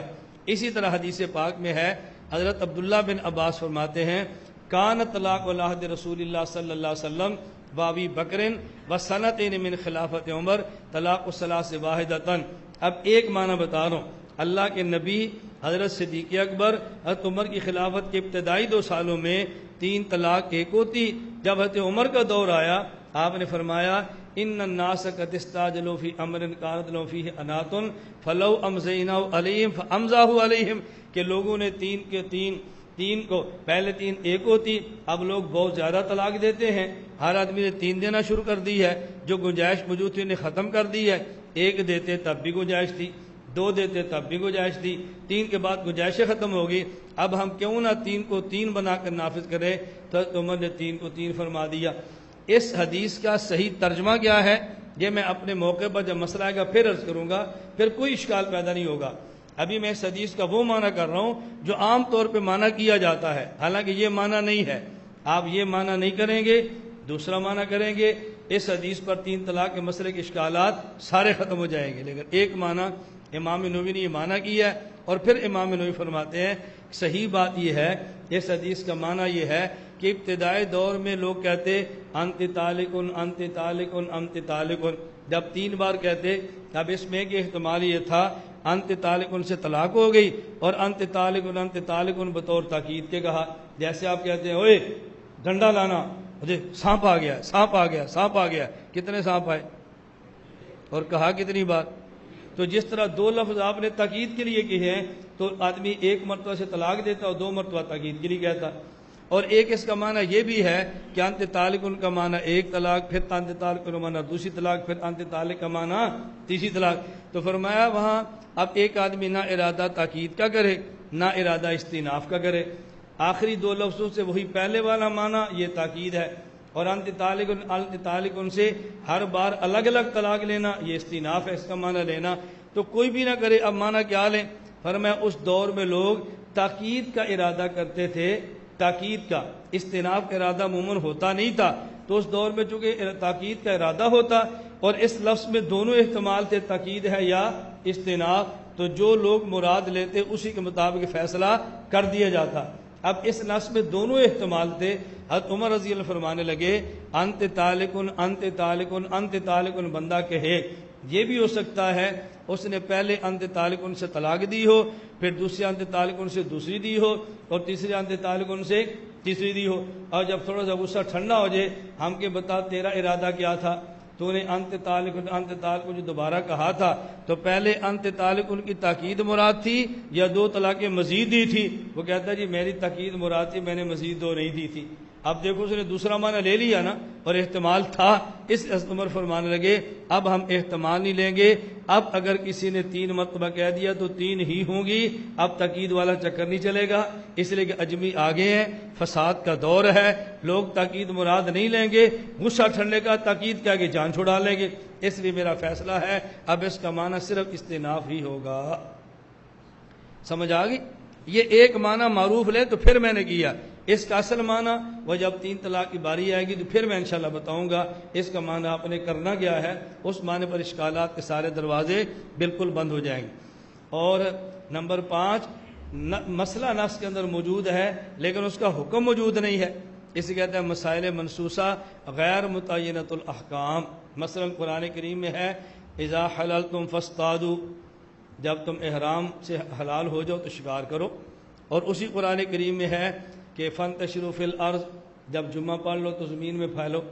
اب بتاؤ کہ جب آدمی حرام سے حلال ہو جائے تو شکار کرنا فرض ہے، واجب ہے، مستحب ہے، سنت ہے یا مباح ہے؟ اب یہاں فاصطادوا کا معنی کیا کریں گے؟ حکم تو امر کا ہے. یہی امر کبھی آتا ہے تو واجب ہوتا ہے. یا ایھا الذین آمنوا اذا نودی للصلاۃ من یوم الجمعہ فاسعوا الی ذکر اللہ. یہ فاسو واجب ہے یا مستحب ہے؟ مستحب. اور جب نماز ہو جائے فانتشروا، پھر زمین میں پھیل جاؤ. اب کاروبار کرنا واجب ہوتا ہے یا جائز ہوتا ہے؟ اب ایک ہی جگہ پہ 2 امر ہیں، ایک امر وجوب کے لیے اور ایک امر وجوب کے لیے اور دوسرا امر یہ اباحت کے لیے، جواز کے لیے. اب سوال یہ ہے کہ کس نص میں کون سا حکم مراد لیں گے؟ تو جب حکم اللہ کے نبی نے صاف نہیں فرمایا یہاں واجب ہے یا فرض ہے یا کیا ہے، اب ہم مجبور ہوں گے کہ مجھ سے پوچھیں یا حکم تو ہے لیکن یا واجب، صیغہ تو امر کا ہے لیکن معنی کیا ہے؟ اگر اللہ کے نبی خود فرما دیتے فرض واجب ہے تو ہمیں مجتہد سے جانے کی حاجت ہی پیش نہ ہوتی. اسے کہتے ہیں مسائل منسوسہ غیر متعینۃ الاحکام. اب بات سمجھیں، تقلید کن مسائل میں ہوگی؟ اجتہادیہ میں. کن میں؟ اور مسائل اجتہادیہ کتنی قسمیں ہیں؟ نمبر 1 مسائل غیر منسوسہ، نمبر 2 مسائل منسوسہ متعارضہ، نمبر 3 مسائل منسوسہ مجملہ، نمبر 4 مسائل منسوسہ محتملۃ المعانی، نمبر 5 مسائل منسوسہ غیر متعینۃ الاحکام. اب آپ مخالف سے کہو جی ہم نے تقلید کی تعریف کر دی ہے، بسم اللہ پڑھے، اب آپ اعتراض کریں. اب تقلید پر اعتراض نہیں ہوگا کیونکہ تقلید ہوگی کس میں؟ مسائل اجتہادیہ میں. نمبر 2 تقلید کرے گا کون؟ غیر مجتہد. اب وہ آپ سے سوال کرتے ہیں امام ابو حنیفہ کس کی تقلید کرتے تھے؟ ہم نے کہا تقلید کی تعریف تو نے سمجھی ہے، تقلید کون کرتا ہے اور امام حنیفہ کون تھے؟ سوال ختم ہو گیا. اب بات سمجھ آ رہی ہے؟ تقلید غیر مجتہد کرے گا نا، مجتہد تقلید کرتا ہی نہیں ہے. سوال ختم ہو گیا. آگے چلیں. کس مجتہد کی تعریف؟ مجتہد کے کون سے مسائل میں؟ مفتہ بہی. کیوں؟ اب غیر مقلد آپ کے سامنے پیش کرے گا کہ جی امام ابو حنیفہ کا مسئلہ یہ ہے، کوئی آدمی اللہ اکبر کہنے کی بجائے اپنی زبان میں کہہ دے اللہ بڑا ہے اور نماز کے شروع میں تکبیر تحریمہ کے تو نماز ہو جاتی ہے. یعنی فارسی میں کہہ دے، فارسی سے مراد کیا، غیر عربی میں کہہ دے۔ اب ہم کہیں گے کیا اس مسئلے پر ہمارا فتویٰ ہے؟ وہ کہے گا نہیں، ہم نے کہ پھر سوال کیوں کیا؟ تقلید کن مسائل میں ہوتی ہے؟ کس میں؟ مفتابی میں۔ یہ مفتابی یا غیر مفتابی ہے؟ پھر اور جی مولانا عبدالحی لکھنوی حنفی ہے اور وہ کہتے ہیں امام کے پیچھے فاتحہ پڑھنی چاہیے، ہم نے کہ اس پر حنفیوں کا فتویٰ ہے؟ کہا جی نہیں، تو نے سوال کیسے کیا؟ بھئی ایسا مسئلہ پیش کرو جس پر احناف کا فتویٰ تو ہو نا، جس پر احناف کا فتویٰ نہیں ہے اس میں ہماری تقلید ہی نہیں۔ اب یہ بات اچھی طرح سمجھیں، یہ بات آپ نے عوام کو کیسے سمجھانی ہے یا طلباء کو کیسے سمجھائیں؟ اب دیکھیں، ایک حدیث صحیح ہے اور ایک حدیث ضعیف ہے۔ اب غیر مقلد کے سامنے پیش کرو یہ حدیث ہے کہ تم آمین آہستہ کیوں نہیں کہتے، حدیث میں تو ہے۔ وہ کہے گا آمین آہستہ کہنے والی حدیث وہ کیا کہتا ہے؟ ضعیف ہے۔ اب وہ حدیث تو مان رہا ہے نا، عمل کیوں نہیں کر رہا؟ وہ اس کو ضعیف کہہ رہا ہے۔ میں نے کہا جس کو تم ضعیف کہو، حدیث بھی کہو ضعیف بھی کہو، اس پر عمل نہیں کرتے۔ ہم جس کو حنفیوں کا مسئلہ کہیں اور غیر مرجو بھی کہیں، اس پر عمل کیسے کریں گے؟ تمہارے ہاں حدیث پر عمل ضروری ہے، اور اگر ہم کوئی حدیث پیش کریں اور تمہارے ہاں ضعیف ہو، تم عمل کرتے ہو؟ نہیں کرتے۔ ہمارے ہاں فقہ پر عمل ضروری ہے اور فقہ کا مسئلہ اور غیر مفتابی ہو تو عمل کریں گے؟ نہیں کریں۔ تو جس طرح تم حدیث پر عمل کرنے کے لیے کچھ اصول رکھتے ہو، ہم فقہ پر عمل کرنے کے لیے کچھ اصول بھی رکھتے ہیں نا۔ اس لیے پہلے فقہ ہماری تقلید کی تعریف سنو اور پھر اشکال کرو۔ کوئی بات سمجھ آ گئی ہے؟ یا میں درمیان میں ایک بات کہنے لگا ہوں، اس کو بہت اچھی طرح سمجھنا۔ مجھ سے ایک بندے نے سوال کیا کہ مولانا صاحب، جب ہم نے مفتابی مسائل میں تقلید کرنی ہے اور غیر مفتابی مسائل میں تقلید نہیں کرنی، تو ہم ایسا کیوں نہ کریں کہ فقہ حنفی کے تمام مسائل جو غیر مفتابی ہیں وہ الگ کر دیں اور مفتابی الگ کر دیں، اور لوگوں کو بتا دیں کہ یہ مفتابی مسائل ہے، تم نے اسی پہ تقلید کرنی ہے، غیر مفتابی کتب سے الگ کر کے صرف مفتابی بتا دیں۔ اب بتاؤ کتنا معقول سوال ہے؟ میں نے کہا بات سمجھو، جب ہم نے ایک مسئلہ مفتابی اور غیر مفتابی ہے، ہم جس کو مفتابی اور غیر مفتابی کہتے ہیں، یہ مفتی اور ہمارا اجتہاد ہوتا ہے یا نص ہوتی ہے؟ کسی مسئلے کے غیر مفتابی ہونے پر اجتہادی ہے اور غیر مفتابی ہے، دوسرا اجتہادی اور مفتابی ہے، تو اس کے غیر مفتابی ہونے پر قرآن ہے یا حدیث ہے؟ اجتہاد ہے نا، تو اجتہاد میں خطا ہو سکتا ہے کہ نہیں؟ تو ہو سکتا ہے۔ اصل میں یہ غیر مفتابی نہ ہو، دوسرا غیر مفتابی ہو اور ہمارا اجتہاد غلط ہو، پھر کیا بنے گا؟ بات سمجھ آ گئی؟ یہ بالکل ایسے ہی ہے جیسے حدیث صحیح بھی ہوتی ہے اور حدیث صحیح بھی ہوتی ہے۔ جب ہم کسی حدیث کو صحیح کہتے ہیں، اس کی بنیاد اجتہاد ہوتا ہے یا اس کی بنیاد کوئی آیت یا حدیث ہوتی ہے؟ اجتہاد ہوتا ہے نا۔ جب کسی حدیث کو ضعیف کہتے ہیں تو اس کی بنیاد قرآن ہوتا ہے یا اجتہاد ہوتا ہے؟ اجتہاد۔ اب اس لیے ہم کہتے ہیں، اصول حدیث کی کتب میں لکھا ہے کہ جس کو ہم نے صحیح کہا ہے، ہو سکتا ہے فی الواقع وہ ضعیف ہو، اور جس کو ہم نے ضعیف کہا ہو سکتا ہے فی الواقع وہ صحیح ہو۔ جب یہ بات سمجھ آ گئی، اب یہ مسئلہ خود حل ہو جائے گا۔ کتب احادیث میں صحیح بھی ہیں اور ضعیف بھی ہیں۔ اب اگر کوئی بندہ کہے بھئی ضعیف حدیثیں نکال دو اور صرف صحیح رکھ لو تاکہ ضعیف کو لے کر لوگ اعتراض کریں ہی نہ، ہم نے کہا جس کو ہم نے ضعیف کہا ہو سکتا ہے وہ صحیح ہو، اور جس کو ہم نے صحیح کہا ہو سکتا ہے وہ ضعیف ہو، اس لیے ہم نکال تو نہیں سکتے۔ اپنے نصاب میں پڑھیں گے دونوں حدیثیں، لیکن عمل اس پہ کریں گے جو ہمارے ہاں صحیح ہوگی۔ اسی طرح مسائل فقہ مفتابی غیر مفتابی ہوں، کتب میں سارے رکھیں گے لیکن عمل اس پہ کریں گے جو ہمارے ہاں مفتابی۔ یہ بات اچھی طرح سمجھ آ گئی؟ آگے دیکھو، بلا مطالبہ دلیل مان لینا۔ اب اس سے بات سمجھ آ گئی کہ جب ہم مجتہد کا کوئی مسئلہ لیتے ہیں، اس کا مطلب یہ نہیں ہوتا کہ مجتہد کے مسئلے پر دلیل ہوتی نہیں۔ اس کا مطلب صرف یہ ہے دلیل ہوتی ہے لیکن ہم دلیل مانگتے نہیں ہیں۔ کسی مسئلے پر دلیل نہ ہونا اور بات ہے، اور دلیل ہو اور دلیل نہ مانگنا یہ اور بات ہے۔ اب کس مجتہد کی بات مانیں گے؟ جس کا مجتہد ہونا دلیل شرعی ثابت ہو۔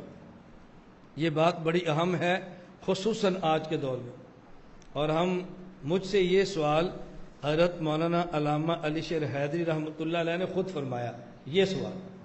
ہم بیٹھے تھے، حضرت مجھے فرمانے لگے، تقلید کے عنوان پہ بات چلی، مجھے فرماتے ہیں میں خود یہ بات کہتا ہوں تکفیر میں شیعہ بڑا ہوا ہے اور تضلیل میں غیر مقلد بڑا ہوا ہے. آپ حیران ہو گئے. کیا کہتے ہیں؟ تکفیر میں شیعہ ہے اور تضلیل میں، فرماتے ہیں گمراہی میں ہی آگے بڑا ہوا ہے، گمراہی امت کو زیادہ کر رہا ہے. وہ خیر لمبی بات ہے جو مجھے انہوں نے فرمائی. مجھے فرمان لگے آج اگر کوئی شخص کہہ دے میں مجتہد ہوں کہ یہ لوگ میری تقلید کرتے ہیں، اس کا پھر کیا جواب ہوگا؟ کوئی بندہ آپ سے کہہ دے بھئی میں مجتہد ہوں، مجتہد کی تقلید ہوتی ہے، میں مجتہد ہوں اور یہ 100 بندہ میرا مقلد ہے، تو مجتہد کی تقلید کرنا تو آپ سارے مانتے ہیں نا. بات سمجھ آ رہی؟ میں نے ان سے کہا حضرت مجتہد وہ نہیں ہوتا جو خود کو مجتہد کہے، مجتہد وہ ہوتا ہے جس کو دلیل شرعی مجتہد کہے. مجتہد وہ نہیں ہوتا جو خود کو مجتہد کہے، مجتہد وہ ہوتا ہے جس کو دلیل شرعی مجتہد کہے. دلیل شرعی کیا ہے؟ اس کے مجتہد ہونے کا ذکر قرآن میں ہو، اور ایسا ہے داؤد سلیمان نبی بھی تھے اور مجتہد بھی تھے، اور ان کے اجتہاد کو اللہ نے قرآن میں ذکر فرمایا. نمبر 2، مجتہد ہو اور اس کا مجتہد ہونا حدیث پاک میں ہو. حضرت معاذ نے کہا تھا اجتہد برائے، میں اجتہاد کروں گا، حضور نے فرمایا بالکل ٹھیک ہے. ان کا مجتہد ہونا حدیث پاک میں آ گیا. یا مجتہد ہو اور خود کو مجتہد نہ کہے، اس کو امت کا اجماع کہے یہ مجتہد ہے، جیسے امام ابو حنیفہ ہو گئے. اب دلیل شرعی سے مجتہد ہونا ثابت ہونا. میری بات سمجھ آ رہی ہے؟ میں نے کہا یا اس کا مجتہد ہونا قرآن سے ہو، یا مجتہد ہونا حدیث سے ہو، یا اس کے مجتہد ہونے پر امت کا اجماع ہو، ہم مان لیں گے. یہ کہہ دے میں مجتہد ہوں، ہم کہتے ہیں یہ مجتہد نہیں ہے، اس نے کسی کی قے چاٹی ہے. نہیں سمجھے؟ اس نے کسی کی قے چاٹی ہے، اب اس کو ہضم نہیں ہو رہی اور کہتے ہیں میں مجتہد ہوں، میرے مسئلے مان. تو تقلید اس کی کریں گے جس کا مجتہد ہونا دلیل شرعی سے ثابت ہو. آگے سمجھیں. اس کا مذہب اصولاً و فروعاً، ہم نے پہلے کہا اس کا مذہب پہ آپ عجیب بات سمجھنا. کیا کہا؟ مذہب کا معنی کیا ہوتا ہے؟ راستہ. مذہب کا معنی راستہ. بات توجہ سمجھنا. ایک ہے قرآن کریم اور ایک ہے حدیث پاک اور ایک ہے مجتہد کا اجتہاد یا قیاس. قرآن کریم کو مذہب نہیں کہتے، حدیث پاک کو مذہب نہیں کہتے، اور مجتہد کے مسائل کو مذہب کہتے ہیں. امت کے اجماع سے مسئلہ ثابت ہو اس کو مذہب کہتے ہیں. مجتہد کے مسئلے کو مذہب کہنا، امت کے اجماع سے ثابت شدہ مسئلے کو مذہب کہنا، یہ خود قرآن کریم سے ثابت ہے.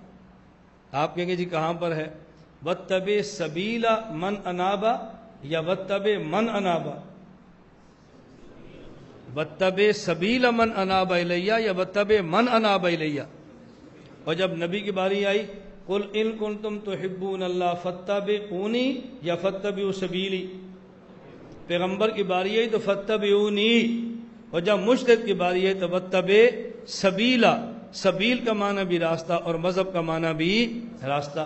اور جب اجماع ہو فَمَن يُشَاقِقِ الرَّسُولَ مِن بَعْدِ مَا تَبَيَّنَ لَهُ الْهُدَىٰ وَيَتَّبِعْ غَيْرَ سَبِيلِ الْمُؤْمِنِينَ. وَيَتَّبِعْ غَيْرَ مومنین نہیں فرمایا، غَيْرَ سَبِيلِ الْمُؤْمِنِينَ.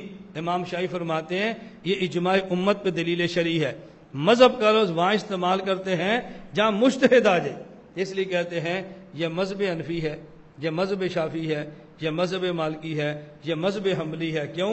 یہ اجتہاد ہے اور مجتہد کے اجتہاد کو قرآن خود مذہب کہتا ہے، اس لیے یہاں پہ لفظ مذہب استعمال ہوتا ہے. اور جب قرآن کریم اور سنت آ جائے وہاں لفظ دین استعمال ہوتا ہے، وہاں لفظ مذہب استعمال نہیں ہوتا. کیونکہ اس کا مذہب اصولاً و فروعاً، یعنی مجتہد کا جو مذہب ہے اس کے اندر دو چیزیں ہوں گی. نمبر 1 مجتہد کے اصول اور نمبر 2 مجتہد کے فروع. ایک وہ جو اس نے قرآن سے اصول نکالے ہیں یا حدیث پاک سے اصول نکالے ہیں، اور نمبر 2 جو اس نے ان اصولوں سے مسائل نکالے ہیں. یہ اس کے اصول اور فروع یہ تحریر کے اندر ہو، مدون ہوئے ہوں. کیوں؟ حضرات صحابہ کرام رضی اللہ عنہم مجمعین میں سے مجتہد ابن قیم رحمہ اللہ کے ارشاد کے مطابق 130 صحابہ کرام مجتہد تھے، لیکن ان کے اجتہادی اصول اور ان اصولوں سے نکلنے والے فروع یہ تحریر میں مرتب ہو کے امت کے پاس پہنچے ہو، ایسی بات نہیں ہے.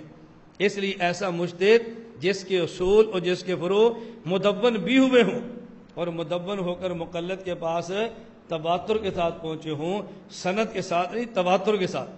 اب یہ تواتر والی بات حل ہو گئی تو پھر سوال کا جواب حل ہو جائے گا۔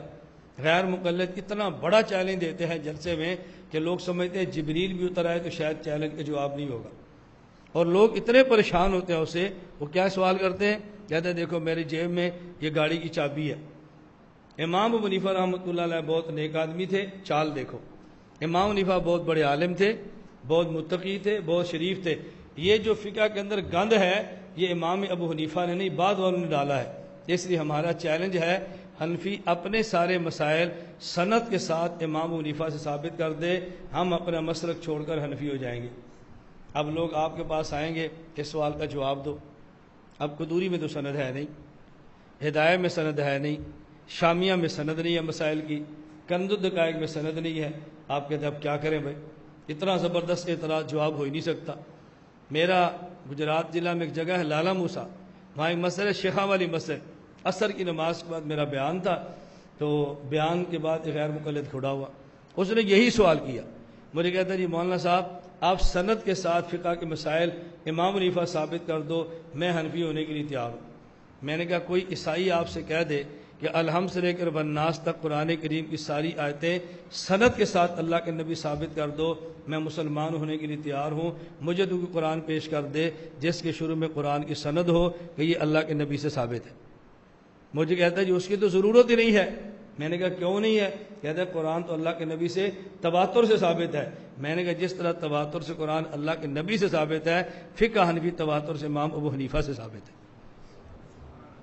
اور جب تواتر آ جائے تو وہاں سند کی ضرورت نہیں ہوتی۔ اس لیے میں نے کہا تھا تواتر کے ساتھ پہنچو۔ یہ آپ اس کی اپنے پاس یہ قیود یاد رکھ لیں گے نا تو پھر آپ کو اندازہ ہوگا کہ تاریخ کتنی مضبوط ہے۔ میں بسا کا طلبہ سے کہتا ہوں کہ آپ کسی اپنے استاذ کے پاس جائیں اور میرا نام نہ لیں، ویسے گئے کہ استاد جی تقلید کے اوپر یہ ایسی تعریف ہے کہ جس کے اوپر کوئی اشکال نہیں، کیسی تعریف ہے؟ وہ کہیں گے بہت زبردست ہے، بہت زبردست ہے۔ بات جب آپ کہیں نا اس کی ہے تو پھر کہیں گے نہیں اس کی کہاں سے ہے؟ اب سوال شروع ہو جائیں گے۔ اب سوال، مجھے ایک ساتھی نے کہا کہ یہ آپ کی فلاں کتاب ہے، اس کے شروع مصنف کا نام کاٹ دو تو سارے چھاپ دیں گے۔ میں نے کہا مصنف کا نام کاٹ دیں تو پھر مصنف ہوگا کون، لوگ پوچھیں گے نا۔ میں نے کہا مجھے اس پر بھی اعتراض، نام کاٹ کے کسی کا نام لکھ کے چھاپ دے، مجھے اس پر بھی کوئی اعتراض نہیں۔ ہمیں غرض یہ ہے کہ دلائل امت کے سامنے جائیں، وہ کسی کے نام سے بھی چلے جائیں۔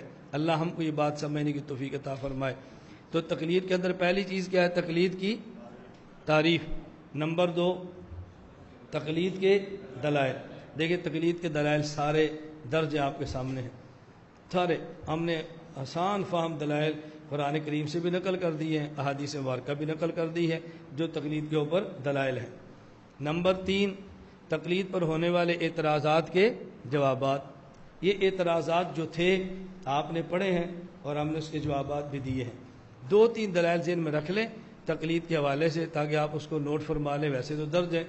نمبر 1 تقلید کی سب سے آسان دلیل کسی آدمی کو دینی ہو تو سورۃ الفاتحہ دے دو۔ الحمدللہ رب العالمین الرحمن الرحیم مالک یوم الدین ایاک نعبد و ایاک نستعین آدھی فاتحہ۔ اہدنا الصراط المستقیم صراط الذین انعمت علیہم غیر المغضوب علیہم ولا الضالین پوری فاتحہ۔ اب سورۃ الفاتحہ کا نصف حصہ وہ ہے کہ جس میں اللہ نے توحید بیان فرمائی ہے، اور سورۃ الفاتحہ کا نصف حصہ وہ ہے کہ جس میں اللہ پاک نے تقلید بیان فرمائی ہے۔ آدھی فاتحہ میں توحید ہے، آدھی فاتحہ میں تقلید، کیونکہ ہم نے تقلید میں بنیادی بات یہ کی ہے کہ بات مانیں اور ان سے دلیل کا مطالبہ نہ کریں۔ اہدنا الصراط المستقیم صراط الذین انعمت علیہم۔ عجیب بات یہ ہے کہ لوگ فاتحہ پڑھتے بھی ہیں، فاتحہ پہ لڑتے بھی ہیں، اور فاتحہ کو سمجھتے بھی نہیں اور فاتحہ کو مانتے بھی نہیں۔ پڑھتے بھی ہیں، لڑتے بھی ہیں، سمجھتے بھی نہیں اور مانتے بھی نہیں۔ ہم دیوبند والے پڑھتے ہیں، لڑتے نہیں، سمجھتے بھی ہیں، مانتے بھی ہیں۔ الحمدللہ بات سمجھ آ رہی ہے؟ میں اکثر یہ بات سمجھاتا ہوں بہت سارے پروگراموں میں بھی، ہمارے یہاں 2 قسم کے لوگ موجود ہیں۔ ان میں ایک قسم کون سی ہے؟ آپ نے فجر کی نماز پڑھی ہے؟ جی پڑھی ہے۔ اکیلے پڑھی ہے؟ باجماعت پڑھی ہے؟ باجماعت پڑھی ہے۔ امام کے پیچھے فاتحہ پڑھی تھی؟ کہا جی نہیں پڑھی۔ اس نے کہا تیری نماز اللہ کے یہاں قبول نہیں ہے۔ دوسرا پوچھے گا آپ کے دادا ابو زندہ ہیں؟ نہیں، وہ تو وفات پا گئے ہیں۔ تو دادا ابو کے لیے کبھی کوئی چاول، کوئی گوشت، کوئی کسٹرڈ، کبھی خیرات بھی کی ہے؟ کہتا ہے جی ہاں، میں نے 2 دیگ چاول پکا کے مدرسے میں دیے ہیں۔ ان دیگوں پہ آپ نے فاتحہ پڑھی تھی؟ اس نے کہا نہیں۔ کہتا ہے تیرے چاول قبول نہیں ہے۔ اب ایک لڑ رہا ہے کہ امام کے پیچھے فاتحہ نہیں پڑھی تو تیری نماز قبول نہیں ہے، اور دوسرا لڑ رہا ہے کہ تو نے دیگ پر فاتحہ نہیں پڑھی تو تیرے دیگ کے چاول قبول نہیں۔ تو جو فاتحہ پر لڑتا ہے اسے کہتے ہیں فاتحہ خلف الامام والا، اور جو دیگ پر فاتحہ پڑھنے پہ لڑے اسے کہتے ہیں فاتحہ علی الطعام والا۔ ایک فاتحہ خلف الامام والا، ایک فاتحہ علی الطعام والا۔ اور عجیب بات یہ ہے جو فاتحہ خلف الامام پہ لڑتا ہے وہ آدھی فاتحہ مانتا ہے، اور آدھی فاتحہ جس میں تقلید ہے نہیں مانتا، اور جو فاتحہ علی الطعام پہ لڑتا ہے وہ آدھی فاتحہ جس میں تقلید ہے مانتا ہے، اور جس میں توحید ہے نہیں مانتا۔ اور ہم دیوبندی فاتحہ علی الطعام پر بھی نہیں لڑتے، فاتحہ خلف الامام پر بھی نہیں لڑتے، اور پوری فاتحہ مانتے ہیں، توحید بھی مانتے ہیں، تقلید بھی مانتے ہیں۔ تو میں یہ بات سمجھاتا ہوں جو بندہ ساری بات مانے یہ امت کو لڑاتا تو نہیں، یہ تو امت کو جوڑ رہا ہے۔ ہم کہتے ہیں توحید بھی مانو، تقلید بھی مانو، تاکہ امت جڑ جائے، امت ٹوٹے نہیں، اور پھر بھی ہمیں بدنام کیا جاتا ہے کہ یہ امت کو توڑ رہے ہیں۔ ہم توڑ رہے ہیں یا جوڑ رہے ہیں؟ تو جو پوری فاتحہ مانے گا امت کو جوڑے گا نا، جو آدھی مانے گا امت کو توڑے گا۔ اس لیے ہم کہتے ہیں پوری فاتحہ مانو، آدھی فاتحہ کی بات نہ کرو۔ دلیل نمبر 1، دوسری دلیل ذہن نشین فرمائیں، قرآن کریم میں ہے یا ایھا الذین آمنوا اطیعوا اللہ و اطیعوا الرسول و اولی الامر منکم، اللہ کی اطاعت کرو، اللہ کے رسول کی اطاعت کرو، اور اولی الامر کی اطاعت کرو۔ اس اولی الامر سے مراد کیا ہے؟ عبداللہ بن عباس، جابر بن عبداللہ رضی اللہ عنہما فرماتے ہیں یا اولی الامر سے مراد ہے اولی الفقہ، فقہ والوں کی بات مانو۔ حضرت امام فخر الدین رازی رحمۃ اللہ علیہ نے بڑی عجیب بات فرمائی ہے کہ یہاں بات کی اولی الامر کی بات مانو۔ ہم کہتے ہیں اولی الامر سے مراد ہے اولی الفقہ، فقہا کی بات مانو، اور غیر مقلد کہتے ہیں اولی الفقہ سے مراد، اولی الامر سے مراد ہے حاکم، حاکم کی بات مانو۔ امام رازی رحمہ اللہ فرماتے ہیں اب اگر اولی الامر سے مراد فقہا ہو تو بات آسان ہے کہ فقہا کی بات مانو، اور اگر اولی الامر سے مراد ہے کہ حاکم کی بات مانو تو پھر سوال یہ ہوگا کہ حاکم شریعت کے مطابق بات کرے تو مانیں گے یا خلاف شریعت کرے تو مانیں گے؟ اگر خلاف شریعت کرے تو حدیث پاک میں ہے لا طاعۃ لمخلوق فی معصیۃ الخالق، پھر تو بات ماننا جائز ہی نہیں ہے۔ اور اگر یہ شریعت کے مطابق بات کرے تو پھر سوال ہوگا یہ حاکم عالم شریعت ہے یا عالم شریعت یہ شریعت کو جانتا ہے یا نہیں جانتا؟ اگر یہ حاکم شریعت کو جانتا ہے تو پھر ہم نے حاکم کی بات نہیں مانی بلکہ حاکم عالم شریعت کی بات مانی ہے، تو بات تو وہی ہوگی، شریعت والے کی بات مانی۔ اور اگر یہ شریعت کو نہیں جانتا تو پھر کسی شریعت والے سے پوچھے گا تو حکم نافذ کرے گا۔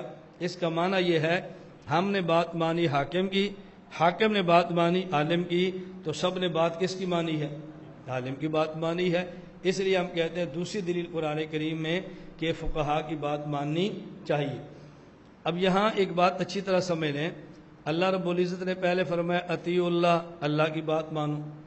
سمجھانے کے لیے میں عرض کر رہا ہوں، اب آدمی کے ذہن میں سوال ہوتا ہے اللہ کی بات کیسے مانے؟ اللہ کی بات ماننے کے لیے ضروری ہے یا آدمی اللہ کی ذات کو دیکھے یا اللہ کی بات کو سنے؟ اللہ کی ذات کو دیکھے بھی نہیں، اللہ کی بات کو سنے بھی نہیں، تو اللہ کی بات کیسے مانے گا؟ اس کا جواب یہ ہے وَأَطِيعُوا الرَّسُولَ، پیغمبر کی بات مانو۔ ہمارا عقیدہ ہے ہمارے پیغمبر نے اللہ کی ذات کو دیکھا بھی ہے اور ہمارے پیغمبر نے اللہ کی بات کو سنا بھی ہے صلی اللہ علیہ وسلم۔ اب پھر سوال یہ ہوگا کہ ہمارے پاس تو پیغمبر بھی نہیں، ہم اب پیغمبر کی بات کیسے مانیں؟ یہاں تو کوئی پیغمبر نہیں ہے۔ نمبر 2 سوال ہوگا ہمارے پیغمبر کی زبان عربی ہے اور ہم اجمی ہیں، ہمیں عربی آتی نہیں، ان کی بات اجمی میں ہے نہیں، تو پھر پیغمبر کی بات کیسے مانیں؟ اس کا جواب اسی آیت میں دے دیا وَأُولِي الْأَمْرِ مِنْكُمْ، وَأُولِي الْأَمْرِ مِنْكُمْ، تم فقہا کی بات مانو۔ فقیہ کا کام ہی یہ ہے، وہ عربی جانتا ہے اور اجمیوں کو بات سمجھا دیتا ہے، پیغمبر کی حدیث سمجھتا ہے اور امت کو سمجھا دیتا ہے۔ اس لیے ہم نے کہا خدا کی بات بھی ماننی ہے اور اس کے لیے مصطفیٰ کی بات بھی ماننی ہے اور ان کے لیے فقہا کی بات بھی ماننی ہے۔ تو فقہا کی بات یہ پیغمبر کی بات ہے اور پیغمبر کی بات یہ خدا کی بات ہے۔ اس لیے جس آیت میں اللہ نے خدا اور پیغمبر کی بات کی ہے وہی اللہ نے فقہا کی بات بھی فرمائی ہے۔ اس لیے ہم فقہا کی اطاعت کرتے ہیں اور اسی کا نام تقلید ہے۔ یہ بات اب اچھی طرح سمجھنا۔ لوگ اس دلیل پر اشکال کریں گے، قرآن کریم میں آپ آگے پڑھیں، آپ نے آدھی آیت پڑھی ہے، جس طرح تم ہمیں طعنہ دیتے ہو ہم اطیعوا اللہ اطیعوا رسول کی بات کرتے ہیں، اولی الامر کی بات نہیں کرتے، تو پھر تم نے بھی تو آدھی آیت پڑھی ہے نا۔ آگے کیا ہے؟ فَإِن تَنَازَعْتُمْ فِي شَيْءٍ فَرُدُّوهُ إِلَى اللَّهِ وَالرَّسُولِ، جب تمہارا کسی بات میں نزاع، جھگڑا، اختلاف ہو جائے تو پھر اللہ کے رسول سے فیصلہ کراؤ۔ دیکھو یہاں تو فقہ کی بات ہی نہیں ہے، یہاں تو فقہا کی بات ہی نہیں ہے، تو بات تو پھر وہی آ گئی، اللہ کے رسول کی بات مانو۔ اب بات اچھی طرح سمجھیں، اس آیت میں دو حکم دو قسم کے لوگوں کو ہے۔ پہلا حکم عامی کو ہے اور دوسرا حکم مجتہد کو ہے۔ عامی کا معنی پہلے میں بتا چکا ہوں، عامی سے مراد عوام نہیں ہے، یا عامی سے مراد وہ آدمی جو اصول نہ جانتا ہو یا اصول جانتا ہو لیکن اصولوں سے مسائل نکالنے نہ جانتا ہو۔ یا ایھا الذین آمنوا، یہ حکم عامی کو ہے، اللہ کی بات مانو قرآن کریم، پیغمبر کی بات مانو حدیث پاک، فقہا کی بات مانو جو کہ فقہ ہے۔ اب آگے جو ہے نا تنازعتم، یہ تنازعتم حکم آمنو کو نہیں ہے، یہ تنازعتم حکم اولی الامر کو ہے کہ تم نے تو بات ماننی ہے فقہا کی، لیکن اے فقہا اگر کسی مسئلے میں تمہارا اختلاف ہو جائے تو تم نے اختلاف کس سے حل کرانا ہے؟ فردوہ الی اللہ والرسول، تمہارا اختلاف حل ہونا چاہیے قرآن کریم اور حدیث مبارک سے۔ اور یہ جو میں کہہ رہا ہوں کہ تنازعتم کا خطاب یہ عوام کو نہیں، خالص مجتہدین فقہا کو ہے، یہ صرف ہماری رائے نہیں ہے۔ احکام القرآن الجساس میں ابو بکر امام رازی کی رائے بھی یہی ہے، اور آپ حیران ہوں گے غیر مقلد عالم نواب صدیق حسن خان کی رائے بھی یہی ہے، وہ بھی کہتے ہیں یہ خطاب مستقل ہے جو مجتہد کو ہے، یہ خطاب پچھلے عوام کو ہرگز نہیں ہے۔ اب اشکال کی بات رہتی کوئی نہیں، کتنی دلیلیں ہو گئی؟ دو۔ تیسری قرآن کریم سے سمجھ لیں، قرآن کریم میں اللہ رب العزت فرماتے ہیں دیکھیں تمہارے یہاں دو قسم کی جماعتیں ہیں۔ نمبر ایک جماعت ان لوگوں کی جو اللہ کے راستے میں جہاد کرتے ہیں، فلولا نفر من کل فرقۃ، نمبر ایک فلولا نفر من کل فرقہ، تم ایسا کیوں نہیں کرتے کہ کچھ لوگ تو نکل جائیں اللہ کے راستے میں جہاد کریں اور کچھ لوگ بیٹھ کے دین کا علم حاصل کریں؟ یہ دو تقسیمیں کیوں کی ہیں؟ اس کی وجہ فرمایا وجہ اس کی یہ ہے کہ کچھ لوگ ایسے ہیں جو اللہ کے راستے میں جائیں گے اور جہاد کریں گے۔